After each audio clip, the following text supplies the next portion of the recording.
I braved the elements. That's right. To be here. Yeah. No, he was even like, I don't remember seeing the text. And he's like, oh. He's like, yeah, apparently I opened it, because it wasn't even like the dark font or whatever. He's like, don't you like that? Did you get my text? Oh. It's right here. Yeah. Sorry, you mean the one that says red at whatever time? I literally clicked on it. That one? Is that the one you're talking about? Morning, everybody. We're just in here talking amongst ourselves. Because it is only us right now. You didn't even have to tell anybody. Oh, I'm sorry. Man, what a packed house. Because, you see, you can't... Y'all doing okay today? Yeah, I love you. All right, settle down. We got to do it. I can't even repeat it into the microphone. There's so many people responding right now. I'm glad the microphones can only pick up our voices. So, no, in case y'all didn't know, I don't know when you're going to watch this. You may be watching it live. You may be watching it later on. But there's a lot of snow on the ground here in northwest Arkansas. Main roads are fairly clear, but I know our neighborhoods are still a little treacherous. And honestly, the parking lot will be cleared off, but it hasn't been cleared off yet today. So probably a good thing that a lot of you did not try to venture out and be with us today. So we didn't want to lose any traction, though, with our study on the book of Mark. And we thought, well, especially if you've been trapped in your homes for a while, maybe this would be a good thing for you to be able to have some Bible study and hang out. So honestly, if you want to just give us a quick hello, if you're watching on, what do you got, Facebook there? Yeah. Okay, so if you're watching on Facebook, you can just say, hey, good morning, guys, I'm with you. And if you got a question or a comment, are you going to keep this on the I'll try and keep track of it. I see Sharon, good to see you. Or good to hear from you. Acknowledge you. That doesn't sound right. Phyllis, Mina, nice. Oh yeah, Sharon said that her driveway is still covered, which I don't doubt in the slightest. Yeah, well, knowing Sharon's driveway is like a country road. Yeah, I can imagine it would be. I hope you're having fun. Hope you're having fun with the dog, Cowboy. That's right. You and Cowboy having a good time there in the snow. So, did you have a good time in the snow?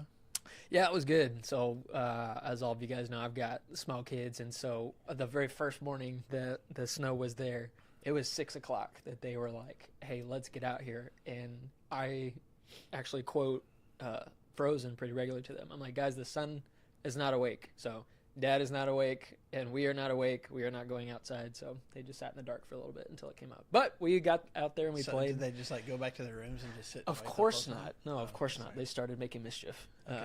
But yeah, then we played out in the snow. We did a lot of sledding. Did a lot of snowing. We did a lot of snowing. Yeah. A lot of sledding yesterday. There's probably some pretty good hills where you're at. Yeah, there's some good hills in Bella Vista, but the snow is so dry you can't make any snowmen or anything, which I was fine. Getting pelted with some of that in negative degree temperatures is not a fun time. So yeah, and you probably played like all day. Oh man, I'm at the point now with no kids at home. It's like Chrissy's like, come on in, buddy. No. You got to be cold. But come on in. Who loves the snow is our dog. Yeah. I believe that. 2 dogs. One hates it and one loves it, and so. We let Romo out. She like, it's almost like a deer, like bounding through the snow. She's just hopping. She loves it. But then you got to get all the snow out of. You have that with your dogs. Have to like, she's got this fur that you got to dig it out of her paws. Yeah, no, they just kind of shake and it comes off for us. Lucky for you. Yeah, not bad. Jamie, good to see you. Yeah. Glad to have you guys with us. Hope you're enjoying the snow. Hope everybody's safe as well. I'm glad we got to have a little bit of time together on Sunday morning with our worship time online, and looking forward to getting back, getting all this cleared off and getting back together next Sunday. So, we're in Mark chapter 14. Last week we spent pretty much the whole time talking about, we're leading up to we're not hours at this point, but we're getting close to being just hours away from Jesus' arrest and from going to the cross. We're in kind of the final stages of that, and so we talked about this experience they had where he's eating supper and has this woman come in and anoint him with this expensive perfume. We spent a lot of time on that last week. That's a good discussion. It was good insight, and then we ended talking about Judas. And how Judas has been I mean, ultimately, in the book of Luke, it says, Satan has taken over his heart, but he has been just convinced, for whatever reason, that this is not the path that he wants to go down anymore, that he doesn't want to be an apostle and he does want to follow. As a matter of fact, he's willing to turn Jesus over to those who have been looking for ways to arrest and kill him. And Judas goes to them and makes arrangements to make that happen. So those are the two main things that we spent time on last week here in Mark chapter 14. So, I mean, was there anything that we need to? No, it was. On that? I felt like it was a really fun discussion, and just kind of we're going to talk about Judas a lot more, obviously over the next couple of weeks as we kind of get into that. But yeah, it was really good. It was really good. So let's jump into the next part of Mark chapter 14, which this particular chapter is kind of lengthy. There's a lot of things. Yeah. Not that Mark said, I'm going to make this chapter really long, because he didn't write chapters. But chapter 14. But I don't know, back in the 1600s, they decided this is going to be a long chapter. Anyway, a lot of things going on here, and this is another one of these. We've talked about this multiple times with Mark, how there are some instances where he has a ton of detail, and sometimes where he just kind of breezes, here's a sentence about this, and kind of moves past it. You're like, dude, give me some more. Chapter 14 has both. There's some details that you kind of see that maybe aren't specific in some of the other ones, and then there's some other things that he just breezes really, really fast through. So I don't know how far we get today, but we'll look at this special meal that Jesus had with his disciples. And so we'll start there in verse 12. On the first day of the Feast of Unleavened Bread, when it was customary to sacrifice the Passover lamb, Jesus' disciples asked him, "Where do you want us to go and make preparations for you to eat the Passover?" And so he sent two of his disciples, telling them, "Go into the city, and a man carrying a jar of water will meet you. Follow him. Say to the owner of the house he enters, 'The teacher asks, where is my guest room where I may eat the Passover with my disciples?' And he will show you a large upper room, furnished and ready. Make preparations for us there." So the disciples left, went into the city, and found things just as Jesus had told them, and so they prepared the Passover. Real quick, Is that okay? Yeah. So real quick, just to remind you guys, Passover and unleavened bread, the Feast of Unleavened Bread, are connected but distinct. Passover is just the one-time meal. It's just one day. The Feast of Unleavened Bread actually lasted a whole week, and this was the initiation into that week. Right. So this is getting into that whole week of celebration. So, I mean, I don't want to go too far into the weeds here, but there's enough weeds to travel into. Well, you got the Passover, but there's I remember talking with Fred Spandorf about this, that there's an extra Sabbath day leading up to the Passover. And I don't know all the details on that. I had to go back and revisit that with him. But there's when you're talking about like how much work can you do, and how, like when they're talking about getting these preparations made and getting things done at a certain time, you have to do that in order to kind of accommodate not being able to work and not being able to do certain things in Jewish tradition. Does that make sense?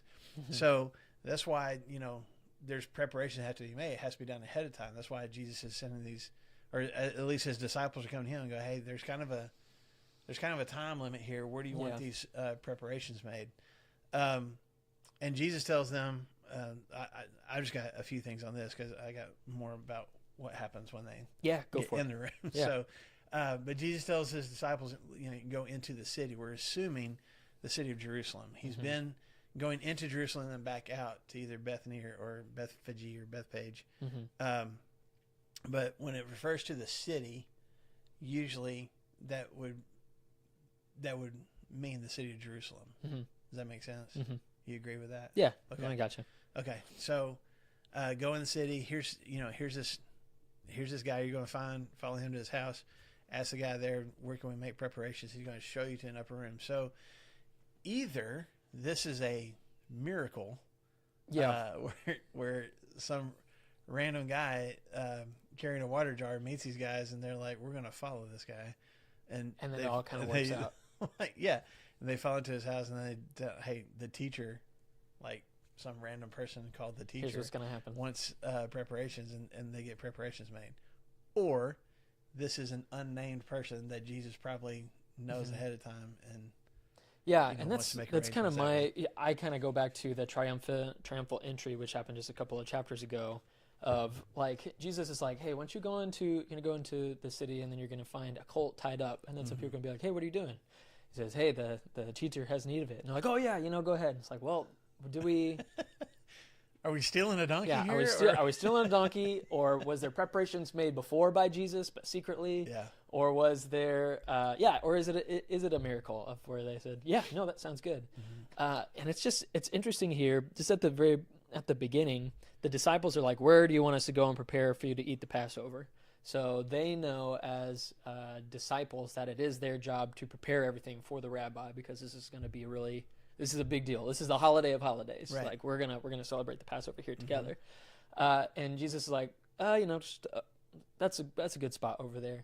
The next couple of verses are like, here's exactly how this is gonna happen. Right. Yeah. And so I don't know. We didn't talk about beforehand.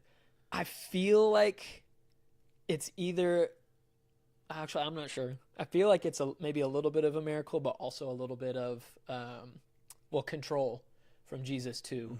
Because if we're going back into the city where he just had some verbal combat with the Pharisees and the scribes and the elders, and there's some danger happening, and he knows, and they have wanted to kill him for a long time.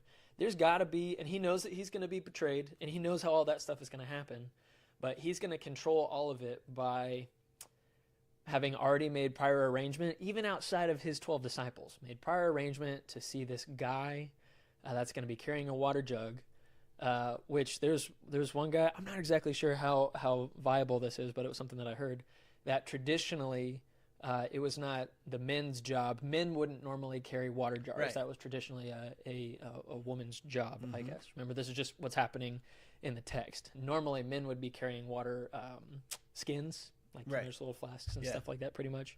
And so it would have been odd to see just a guy carrying around water. So it just feels like it's a little bit. It would have stood out. And at least to me, it feels like that there's some conversations that Jesus has had outside of his disciples to arrange all of this and make all of that happen. And outside of his disciples, because, well, I guess we can talk about that in a second. I think there's some reasons why Jesus is trying to be secretive. But.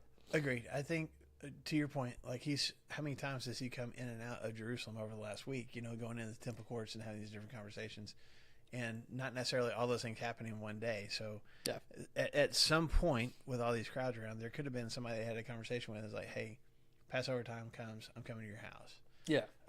I'll throw this out there as well. I don't know if you came across this any at all, but this upper room, if it's the same one, it comes up multiple times. There's this this meal that they're getting ready to have together, and then there's where the disciples come back to after the crucifixion. Is the disciples in the book of Acts are in an upper room when the Holy Spirit comes on them. Maybe the same place. Don't know. So if it is the same place, first of all, it's somebody with at least some amount of wealth. And we know there's these different women who have been following Jesus throughout his ministry and taking care of his needs. And so it could be that family or that connection, because as we've talked about, when someone hosts Jesus and his disciples, it's a large space. I mean, he's got his 12 apostles and whatever other. I don't have an upper room, but if I did, it wouldn't be big enough to accommodate 12 plus extras. Right. So right, and a lot of times, even if you had a big party kind of thing, it was out in a courtyard. Yeah. Or at least on the bottom floor, but kind of open air, open space kind of. So for there to be just don't breeze past. There's like, that's a large upper room. Like in this culture at this time, that would have been huge. It's huge in our culture too, to go and get a spot in downtown Bentonville that has a view from the top. I mean, that'd be a coveted space. That'd be a coveted space. So it's somebody who I think has at least an awareness of Jesus, if not is a disciple, but also somebody with some means to be able to accommodate this many people in one space and to provide the food for this many people. I mean, this is some person with at least some amount of wealth. Yeah, this is a traveling preacher that has no place to lay his head. Right. So I'll throw this out there and then we'll keep moving because. There's a lot more. In the grand scheme of things, it really doesn't matter. But I'm just going to throw this out there. Mark, we'll find out later in Jesus' arrest, includes some details again that other people don't. He doesn't say the name of the person here, where the upper room is, and none of the gospel writers do, as far as I know. It is Mark's family that hosts the church in the book of Acts when it first starts meeting, when they start meeting in homes. Because, in Acts chapter 12, for example, the church is meeting and praying together when Peter's been arrested and the angels break him out of prison and he shows up at this house. That's Mark's, that's his house that they're meeting in. So I had nothing. This is a theory that this is Mark's way of saying, this is my house. Yeah. That sounds very Marky. Can't prove it. Don't know for sure. It's just a theory that Mark is including this detail because it was his house. It was I think it's his family that made these arrangements. I think it's a pretty well accepted theory though, because I think the same thing. Mm-hmm. But just with those other comments from Acts, that this was a spot where it was safe for sure. Yeah. For them, but also Mark wouldn't be like, and we hosted him because we have a spot. He came to our house. We have a spot up there. Yeah. Okay, so if you got any questions, comments about that, throw those in the comments and we'll get to them. We're going to keep moving. In verse 16, they found everything, arranged. So they prepared the Passover. Verse 17, when evening came, Jesus arrived with 12. While they were reclining at the table eating, he said, I tell you the truth, one of you will betray me, one who is eating with me. And they were saddened, and one by one they said to him, surely not I. It is one of the 12, he replied, one who dips bread into the bowl with me. And the Son of Man will go just as it is written about him. But woe to that man who betrays the Son of Man. It would be better for him if he had not been born. You want to stop there? Or you want to keep going? No, it's... Let's stop there. Man, there's a lot. Yeah. What do you want to point out? What do you want? It's evening, so we're at about the 6 o'clock, dinner time. Don't know what time you guys eat dinner. Dinner time here. They're all reclining at the table. This is a big, I don't know if it's a big square table or, a bunch of little tables kind of all around. Reclining on the ground. Because it would be a foot or two off the ground, and then pillows and cushions around. Yep, We talked about that last week. Laying with their arm out, feet kind of splayed out a little bit. The other gospel, I think it's Luke, tells us that Judas is on his left and John is on his right, or vice versa. I think Judas is on his left. Okay. John's on his right. They're eating, they're partaking, and there is I'm trying to see. No, I don't want to say too much before we get into the next chapters and all of that. But he's saying, amongst friends, in the safety of what could be John's home, made through secrecy and all that this is going to be a safe spot for us. He says, one of you guys will betray me. It's going to be one of the 12. And it's one of you guys who are eating with me. And they began to be sorrowful. Is that what your version says? Sorrowful? Saddened. Yeah, sorrowful. And they would said to him one after another, is it me? Is it me? Yeah. And Judas says, is it me? Is it me? They're all, he's kind of playing the face a little bit too. Is it me, Jesus? Yeah. Kind of which John and Luke and Matthew all give a little bit more details about Judas's reaction. Mark has mentioned that Judas has this plot, or at least has agreed to come up with some kind of plot. Back in verse 10. He really doesn't talk about Judas anymore until we get to the garden, which we will in just a minute. Like he doesn't really focus in on Judas. Yeah. Like Jesus says, it's one of you guys. And I think it's significant, at least from Mark's perspective as he's telling the story, that Jesus it's one of the 12. So, because there's lots of people that could be right. There's other disciples. We got the 12, but we got other people too, other believers and stuff too. And so Jesus is like, it's not even one of these fringe guys. It's not one of these. It's not a random follower. It's one of who it would be more likely to be. Right. It's one of you guys. It's one of this inner circle that I have spent the most time with and taught the most things that I haven't even taught other people, that I have answered more questions for, that I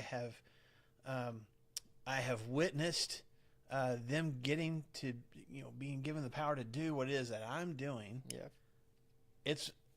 He is telling the 12, it is one of you guys. He's telling the rest of the group, this is an intimate thing. Like, I'm going to be, betrayed. I think is that what the word was in yours?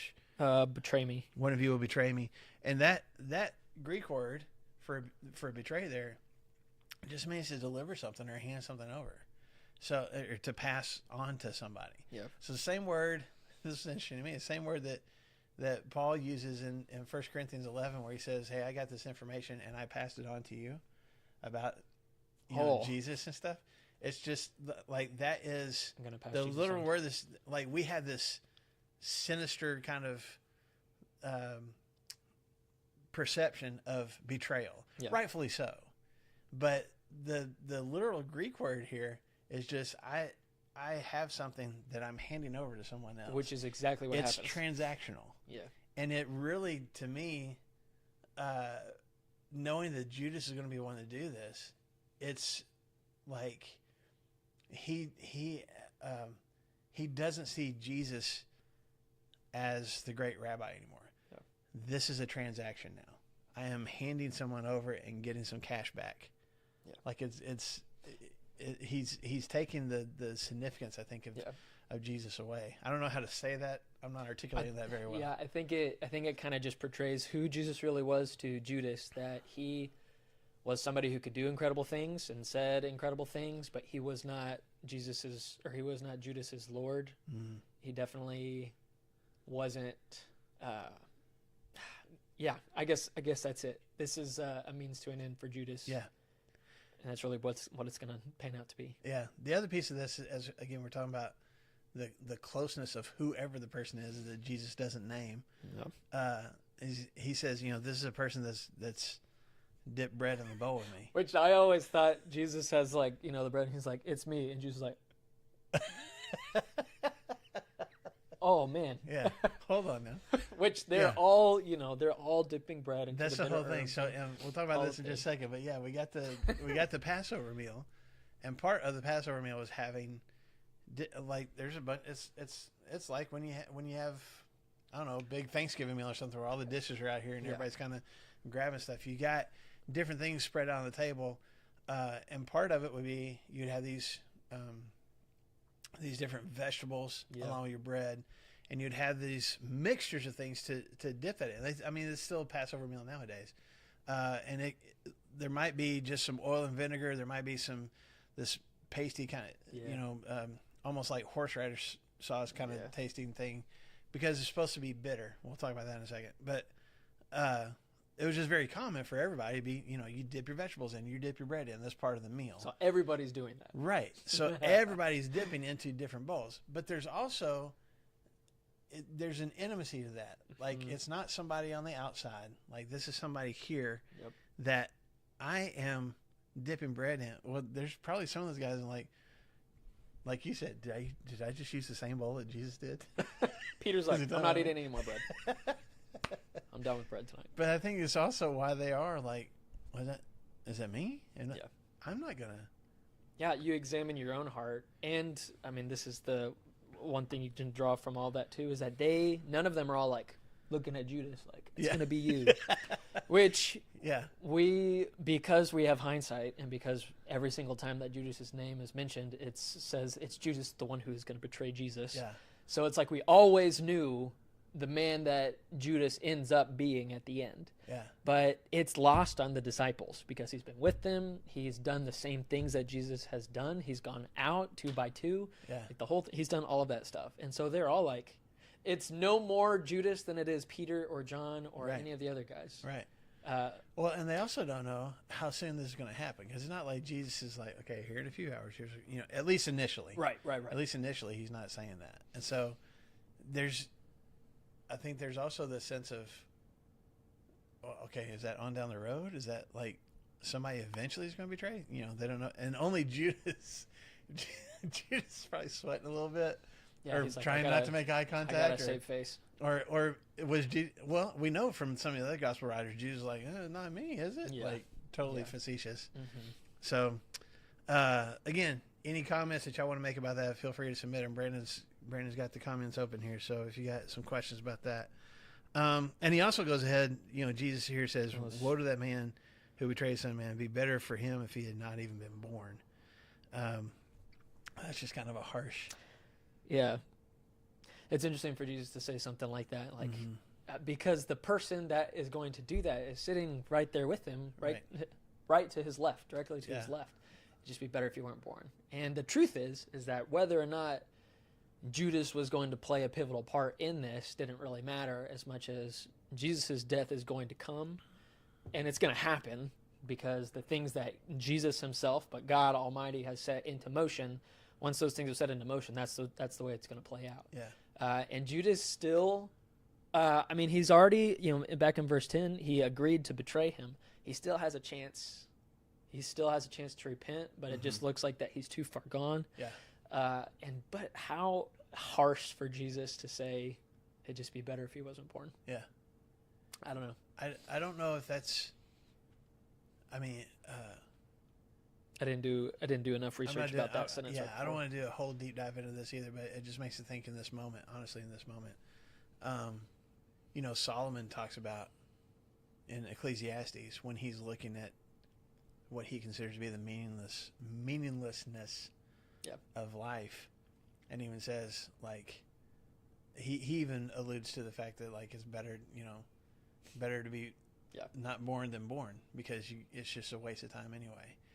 And I think there's some of that if you think about like just the despair and the guilt that Judas was overcome with, that he ends up, spoiler alert, he ends up taking his own life, giving way to all of that. How miserable, besides whatever eternal punishment there is, just the misery of carrying that guilt. Yeah. And Jesus is maybe alluding to that too. I don't know. I got really close to my college friends after 3 years of living with them, and not even in this capacity. Right. I lived with those guys and those girls, and we did all of our classes together, and we went overseas. We had all these experiences. And to have such a, not corrupted heart, but to be so blinded by who Jesus is that Judas is willing to give up his friendships, like close friendships with all these guys, to betray his teacher, his rabbi, the son of God, and everybody else in that room too. Like he has to completely close the door on that chapter of his life and open up a new one. Yeah. And kind of just going back to the Old Testament, Job says something similar after he goes through all of his stuff, and he's like, "It just would have been better that I wasn't born." Yeah. For all these bad things to happen. Yeah. Because he's so instead sorrowful. of dealing with all this, it would have been better if this had never even started. And it's like almost, it's like an interesting, ominous warning from Jesus. Like, listen, this is not a good decision. Right. It would be better for you to just not been born. Yeah. Because of what you're going to carry after all of this. And yet Judas still goes through. Yeah. Yeah. Because he doesn't believe in who Jesus is, at least not to the extent that we know. Yeah. Anyway. So he's already predicted the betrayal. Yep. Verse 22, while they were eating, Jesus took bread and gave thanks and broke it and gave it to his disciples, saying, "Take it, this is my body." And then he took the cup, gave thanks, and offered it to them. They all drank from it. "This is my blood of the covenant, which is poured out for many," he said to them. "I tell you the truth, I will not drink again of the fruit of the vine until that day when I drink it anew in the kingdom of God." And when they had sung a hymn, they went out to the Mount of Olives. Okay. So there's too much here. You go ahead, because I feel like you've got a little bit more. Well, this is where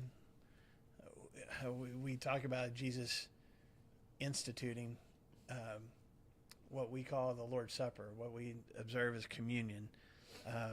And at least in our denomination, we do this on a weekly basis, and remembering, and we eat unleavened bread and we drink grape juice, or some places drink wine, and remember what Jesus did here.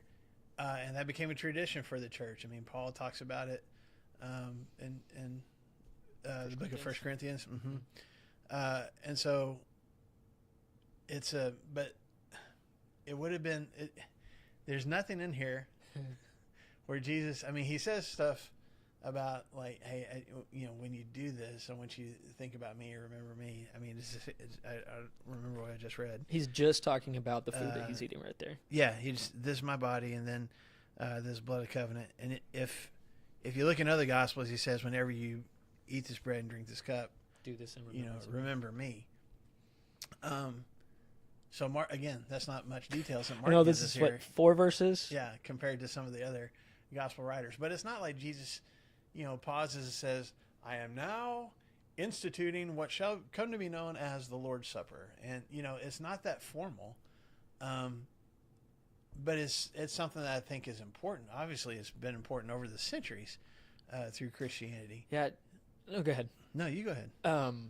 Jesus is not going through the motions. He is participating in this event, this celebration of the Passover, right? So we're going all the way back to the Exodus, which is what this is centralized in, right? So, and it's all steeped in tradition. In a very pale comparison, I mean, there are things that we do every Christmas, and there are things that we do every single Thanksgiving, and there are foods that we eat, and not necessarily in a certain way. It's just like, did you bring? I don't eat turkey and dressing stuff? the rest of the year. Oh yeah, no, but I do at Thanksgiving. It's delicious, and I totally would, but Yeah. I feel like I will not. I won't do it. July 4th, we're having turkey and dressing. You're like, what? No, we're having barbecue, and that's tradition. Yeah. And Jesus doesn't flip the table on that either. Mm-hmm. He participates in all of those things and is taking part in all of those things. He said, like they did the dipping, they drank the wine, and he said the things that it doesn't say right here at Mark, but he would say the things in the prayers that they would normally say. I have some notes on that. Do you mind if I go ahead? Because I got some too. So okay. I'll be really quick. That's fine. I just thought this was really interesting because being not somebody who participates in Passover, at least traditionally, and all of that. So they're all there together. So Jesus is sitting at the head of the table. He took a piece of unleavened bread and pronounced the blessing. This is the traditional blessing, but albeit in English. He says, "Praise be thou, O Lord, sovereign of the world, who causes bread to come forth from the earth." And then all the apostles would say, "Amen."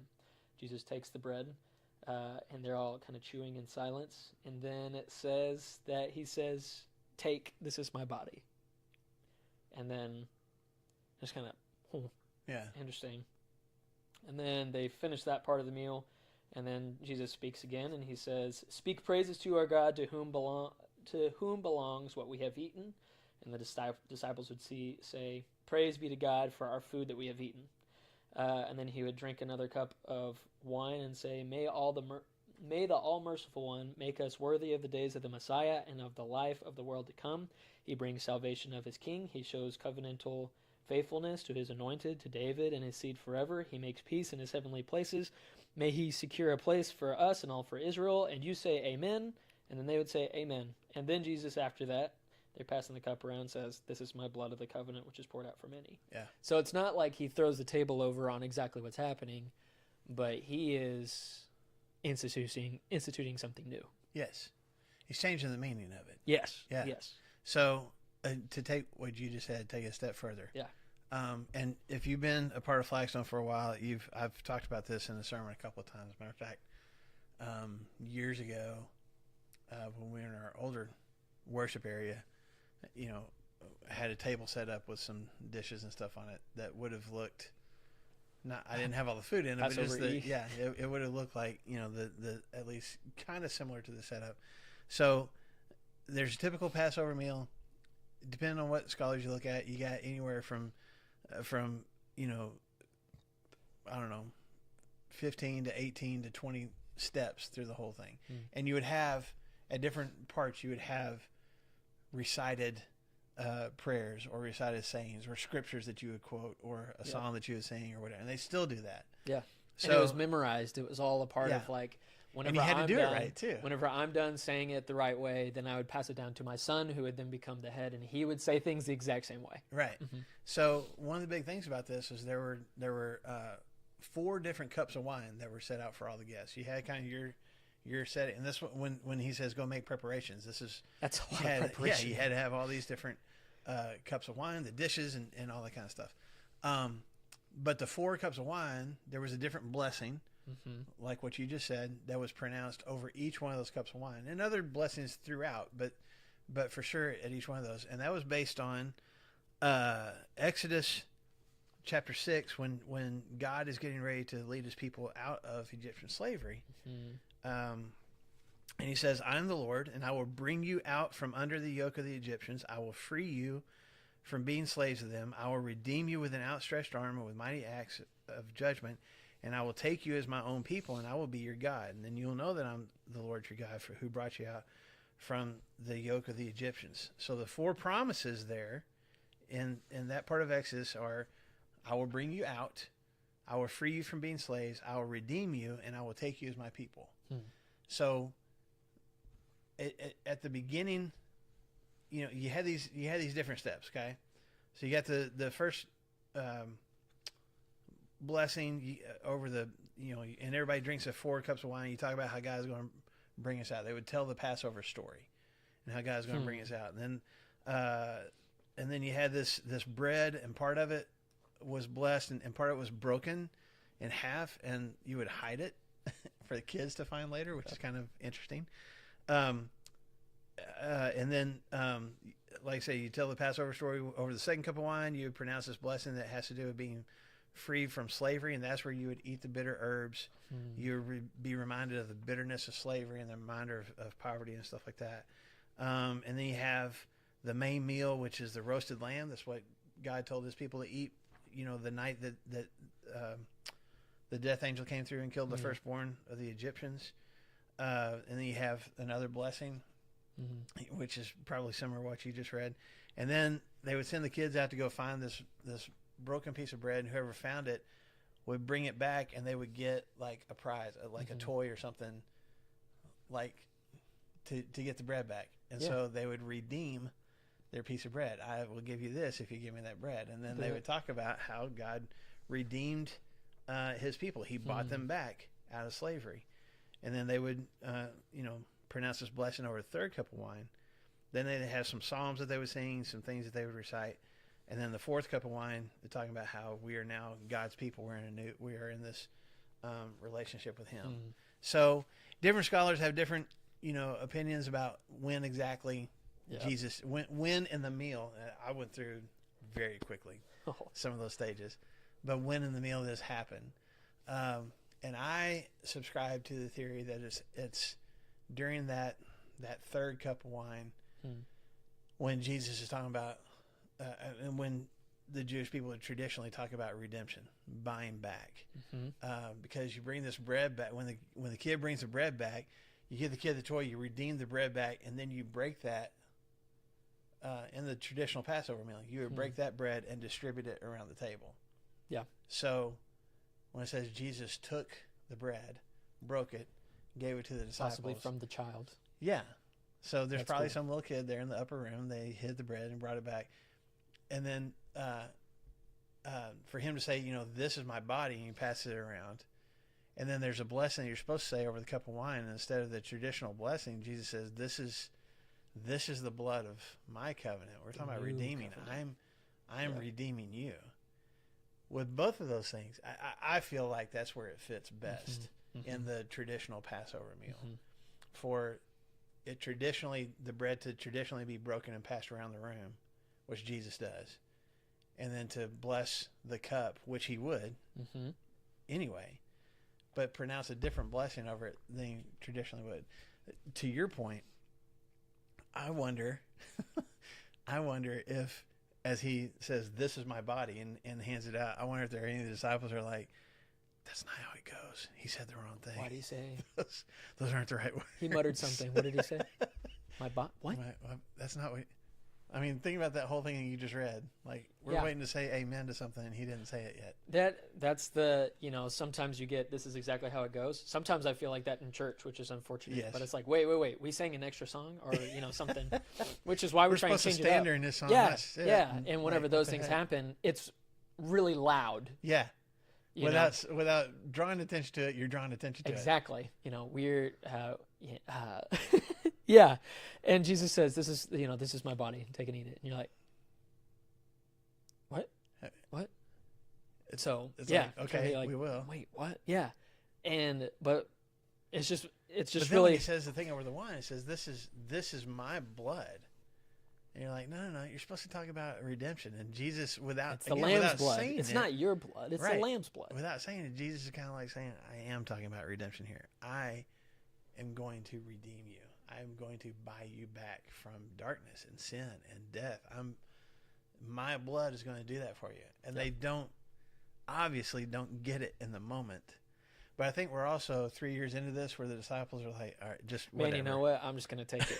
I'm just going to log that down. Matthew, write it down like he said that, I guess. Yeah, just let it go. I'm not going to question it. Yeah. But I think, the first time that I did some more deeper study on this, and just the traditional Passover thing, it brings that part of the story so much more alive to me. Like we get so,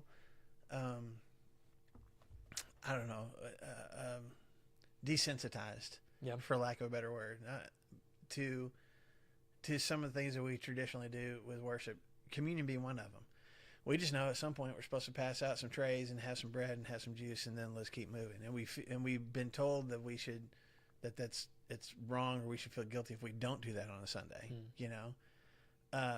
But man, when you really dive into it, and not just thinking about the cross, but what Jesus says about his body and his blood, especially in the context of the disciples of this time, who all they know and all they have ever known is this is about Passover. This is about God rescuing his people from slavery.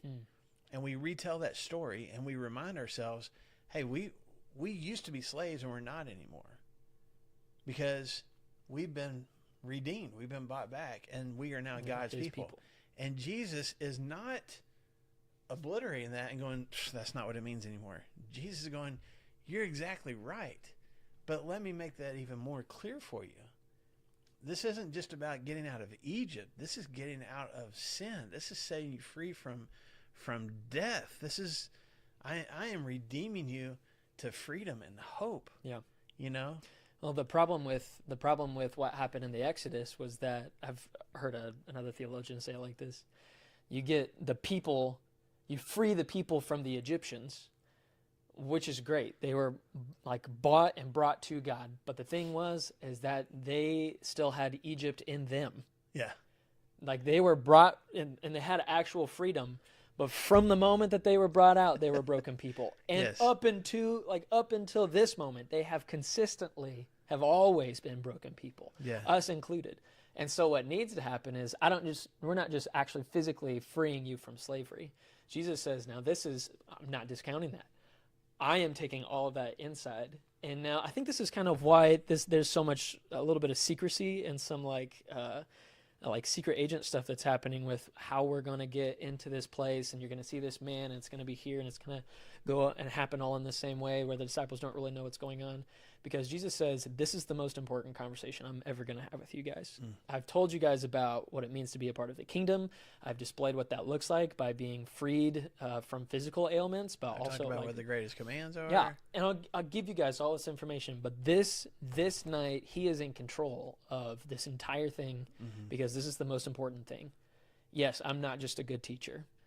Yes, I do have authority over the temple, but I want you guys to understand that through what's happening right here, and this is why I think it's important that he doesn't just tell them on the road at some point, I'm going to die and my blood's going to make you clean. Yeah. And if you partake in that, then you'll be clean also. Which he's alluded to. Yes. But he takes this sacred meal and uses all of the symbols that were super relevant of okay, this is why. The bitter herbs, oh man, that's bitter. The horseradish, I can't imagine what it would be like in slavery. Yeah. And then he says that same stuff, that same feeling, those same elements, is you are stuck in your own sin right now and you cannot find a way out. You have to consistently go to the temple and offer sacrifices for you to be okay, righteous with God. And it is bitter and it is painful. Yes. And I'm going to set you free from that. And the lamb that is roasting right in front of us, that we smell it and we know and recognize the blood that was draped across, the door frame back in the past, that's me. That symbol is me. And the disciples would be like, well, first, I have no idea what he's talking about. Yeah. But to go back, and to think about, wow, that's what Paul does, in 1 Corinthians talking about this meal. He says, this is what Christ has done. He's become the blood, and all of that blood is there to redeem us from our sins. And I mean, this is a really big moment, and Mark spends 4 verses on it. Just because this is just the way that it happened. Right. But to your point, sometimes simplicity is very powerful as well. Yeah. He doesn't go into a whole bunch of detail. Like, there are times that we've seen where Mark explains Jewish things to non-Jewish people. This isn't one of those moments. He's just like, hey, here's a meal, and here's... Because Jesus, Mark is talking to predominantly, probably, Gentile people who wouldn't have had all of that history of the Passover and know what all those different things mean. So he's not going to spend a lot of time on it. But because, at least at the time that Mark is writing this, the church is observing this meal on a regular basis, there is part of Mark that's like, okay, just here's why. Here's why when you see us do that, this is why. The Lord's Supper was actually that Lord's Supper, Lord's Supper, then we're just partaking in it. But it's vitally important to what Jesus is about to do, what Jesus is about to go through. And I just see the whole, from this meal on,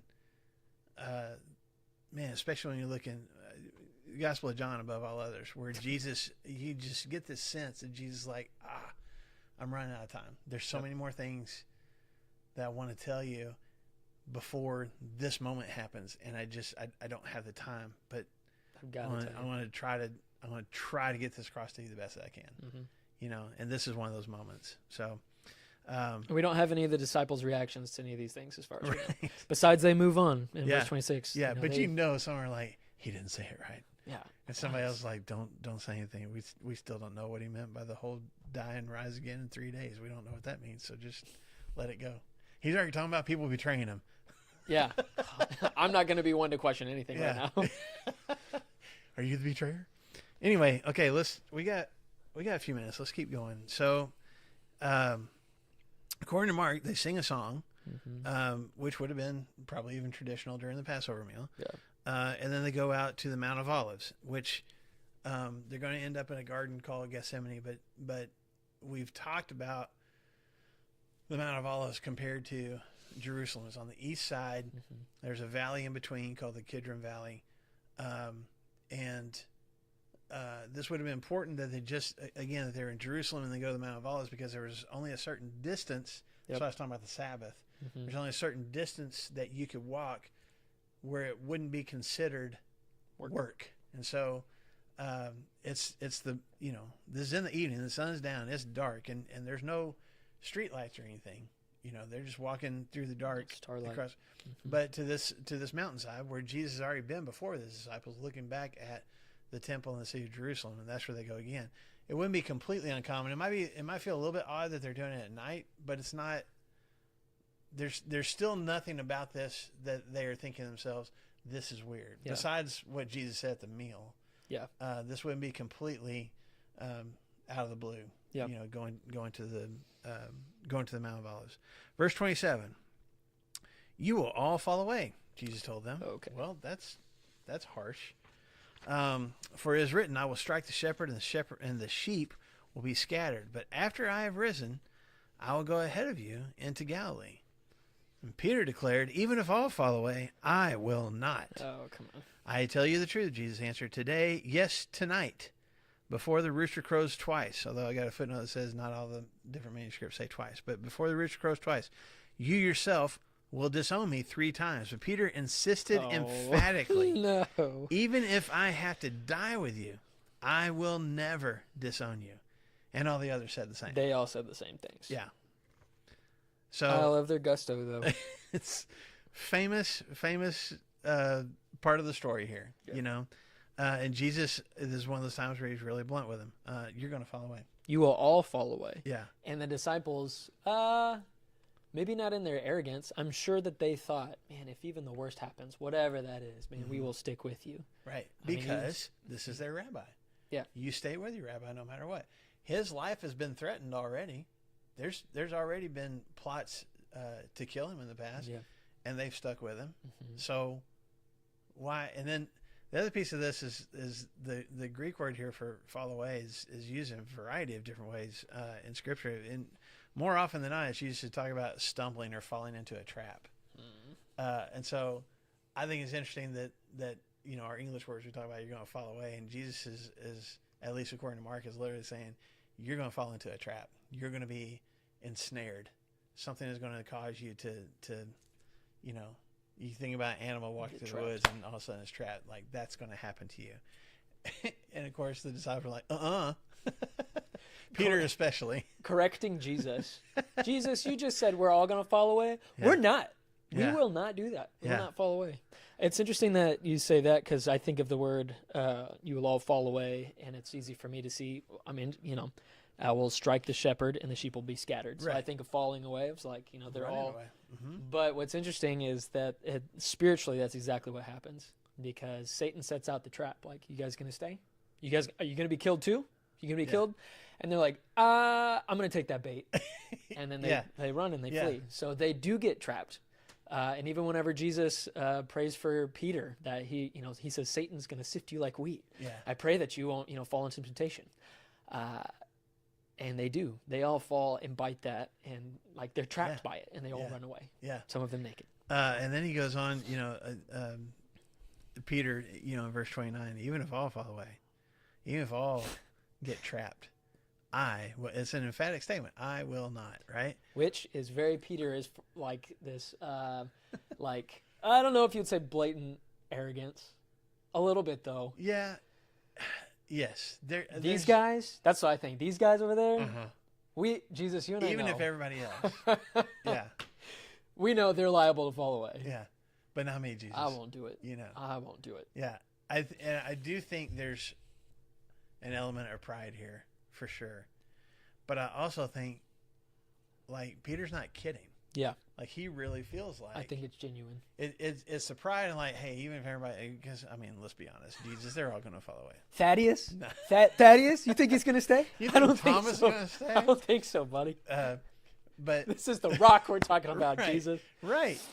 But he's serious too. Yes. It's not just talk. He really feels this way. And Jesus says, before the rooster crows, so basically before the sun comes up, you yourself, not like you as a group. He's like, you, Peter, you will, mine says disown me 3 times. What does yours say? Did you say deny or disown? It says deny, yeah. Okay. So, did you do any research on that? Just the rooster crowing or denying? No, denying. Well, I mean, deny, the word for deny is the same word for, like, looking at yourself in the mirror and being like, no, not that one. Yeah. And saying it's not just saying no to yourself. It's like, here is who I am, and I'm saying no to that. Yeah. Jesus in Luke chapter 9 verse 23, when talking about his followers, he says, listen, you have to deny yourself and take up your cross daily. Mm-hmm. And the word for that is like, listen, who you are, you're not just saying no to that. Mm-hmm. Like you're not just saying no to your desires and I want these things. It's this is who I am, and I'm going to push that away, and I'm going to follow Christ. And so he uses that in a positive way of like, I'm going to follow Christ by saying no to who I am and becoming more like Christ and doing all that. Mm-hmm. And so essentially that's what Peter's going to do. Peter, you say that you're even to the death, even if they all fall away, I will not. And then he doubles down later and he says, if I must die with you, I will not deny you. And Jesus says, no, you're going to look at yourself in the face and you say, no, I'm not that guy that I was a couple hours ago. Yeah. So to take that a step further, but not get too far in the weeds again, there's a Greek word. I'll go ahead and the Greek word for deny is arneomai. Okay. And then there's a prefix that's spelled apo, apo. So the whole Greek word that's used here is aparneomai. Okay. So arneomai means to deny, to disown, to reject or whatever. That prefix apo or apo means to like push away from. To your point, like push. So it is not just like, no thanks. It is utter rejection. It is, I don't even want this near me. I am fully pushing this away. I have one resource that said it means to strongly reject utterly refusing to recognize the original source involved. So even if I say at one time, no, I like this, or this is the way I think, I'm not just rejecting that now. I am denying that I ever originally thought that that was the thing that I thought to be true. Does that make sense? Yeah. Like that's the word that Jesus uses here. It's not just you're going to shrug your shoulders and go, "No, I'm not with him anymore." You are going to completely, utterly, no doubt about it, push me away. Distance yourself. To the point where you're like, I never even went down that path in the first place. That's what Jesus tells Peter. I mean, who knows what, because we're at nighttime. Who knows what time of night this is? In a few hours, Peter, this isn't like on down the road. There's some things that are going to happen. That's going to and that will eventually happen. Before the sun comes up in the morning. We're out here already on the at side night of the mountain right now, looking up at the stars and the moon. Before the sun comes up, you are going to completely reject me to the point that you're going to try to convince yourself and other people that you never wanted anything to do with me in the first place. 3 times. Can you, I mean, that would be so devastating to hear Jesus say that about me. But when I am so convinced that the opposite is true, like, I think that's why Peter doubles down. Again, it's not just pride. Peter's like, he can't fathom. I would never do that to you. Right. He can't fathom being that, I don't even know if this is a word, rejectful of Jesus, where he would completely say, not only do I reject him, I reject that I ever had anything to do with him. Yeah. And the sad part is, I mean, we're going to talk about this probably 2 weeks from now.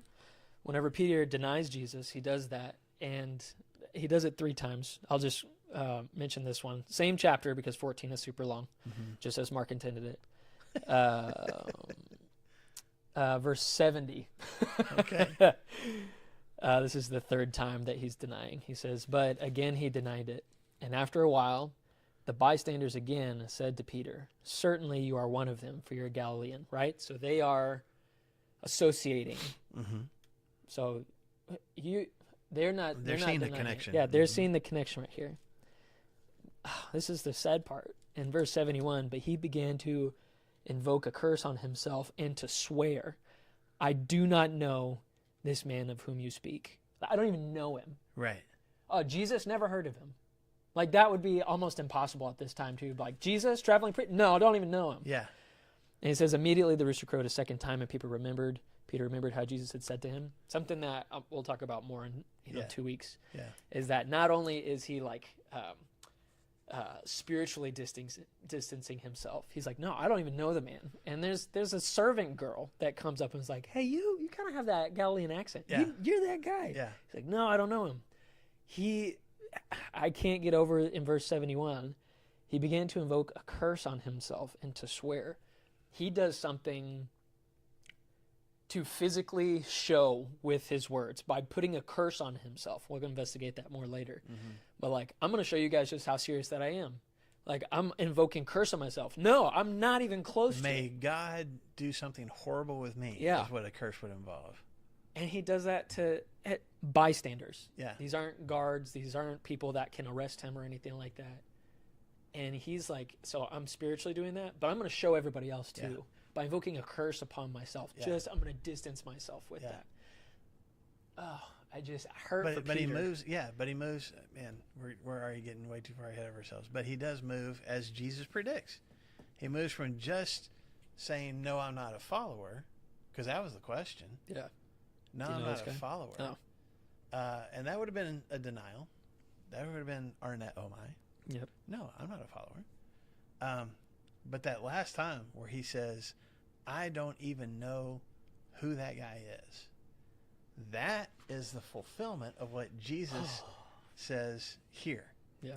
You're not just going to, kind of say, "No, thank you."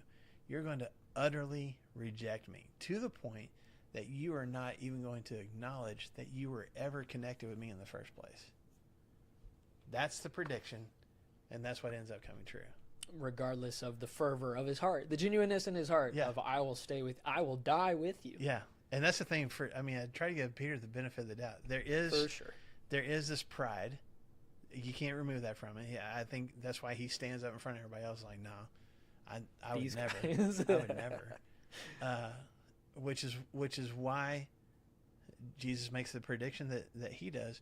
But I think when Jesus says this, when he says, you're all going to fall away, and Peter says, no, I'm not, and then Jesus doubles down specifically to Peter.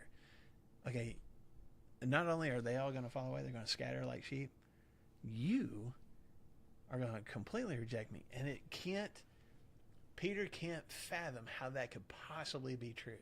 There is no way that could actually happen. And he's sincere about that, as we're going to see. So let's put a bookmark there. They're in the garden. They're on the Mount of Olives, and we're just a very short time away from Judas fulfilling his plot and Jesus being arrested. So we'll pick up there next week.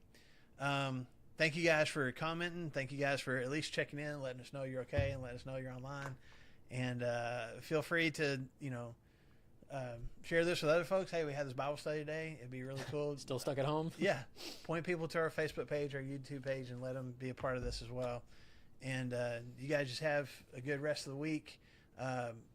Everything should be cleared off, to get here on Sunday if we don't see you before then. All right. So thanks, guys. Have a good week. Turn it off.